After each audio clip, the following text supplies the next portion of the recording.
G'day folks. Erica asked the other day about transplanting aloe vera, or actually breaking off pups and whatnot, and I thought I'd show you how we've done it here. You can see the one in the base of the banana pouch just over there, so I thought we'd start with that one and then I'll show you the other plants we got down the back. So this section here is one I think I broke off the mother when I was whippersnippering, or I may have come off the aquaponic one, I can't really remember. But I pretty much all just shoved the dried stalky end down in the soil here. And it seems to be doing okay. It has set out a couple of little roots down there, but it basically came off just as a brown stem like that. It was fairly grey and brown for a little while, and it's only picked up in the last couple of weeks. So there's a nice bit of green growth coming out of the centre there. Now, normally you don't start off with such a large section.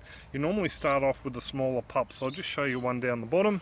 So just down here we have the mother container, or this is the container we planted out all those years ago. Now you might be able to work out this little pup or plant down here isn't actually joined onto this main stalk.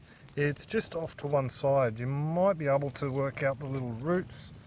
I'll see if you might be able to work out the little roots down there. I'll see if I can twist it out. So it does grow from a little bit of a stem, as you can see in the center, but then it forms off its own separate roots and eventually becomes a separate plant. Now this one here, I don't really need another aloe vera plant, but I might just go stick it in the aquaponics for the fun of it. They are very easy to start. Normally something like this you just pop down in the soil and away you go. If I plant it in the aquaponics, actually, you know what? I was going to plant it there, maybe not. I'll try and find somewhere else, maybe in the ground actually. Might pop him down here. Just under the mango tree here I've popped in a Queensland arrowroot. It was just something I used for a photo for the last perennial clip, so I decided to plant it out here. And I might actually pop this one down behind it. So I will need to give it a bit of a water. Oh, it's fairly moist down there actually. I suppose the benefit of having wood chips. Plant her down there like that. Give her a bit of a water. And you'll see in future clips how well she goes, but it's pretty much all as easy as that.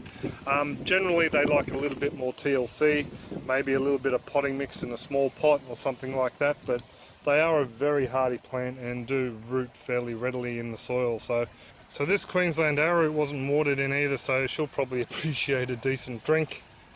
Just down here underneath this mango tree, I'm just going to try and create a little bit of a sort of like I don't know, a little green oasis-y sort of feel. Eventually, hopefully, that peppercorn vine will grow up either the mango or a trellis over the back there. I think they do require a bit more light, so something I have to look into. You might know Alan. I saw you've got loads of seedlings going on at your place. Down on this aloe here, you might be able to see how it's got a nice long brown stem. This is pretty much what happened with the one that I planted out with the root pouch banana.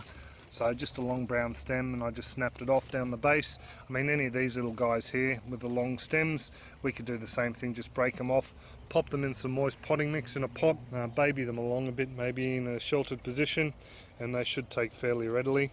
But it does help if you get just the small little pups. They just tend to set down roots a little bit better. So there you go. I hope that helps you somewhat, Erica, and anyone else who is interested in the aloes. What I might do is I might just take you up and show you the banana.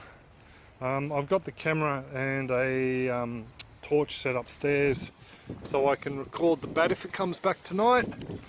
There's actually a little native bee on there at the moment, if the phone will focus before he flies away. I don't know if you can see him crawling around one of the flowers there, but the fruit itself doesn't look like it's had much damage done to it, just a few surface scratches. So hopefully I'll get some vision of the flying fox tonight. I'd like to include it on a clip I want to shoot on the bananas. So I've got a bit of footage from the bananas out the front and native bees and whatnot. So was planning to make it this weekend's clip, but yeah, may not happen yet. So there we go. Hope you enjoyed that little bit of a look at the aloe and the nanas, and I'll catch you online. Cheers folks. Children, can't live with them, can't eat them.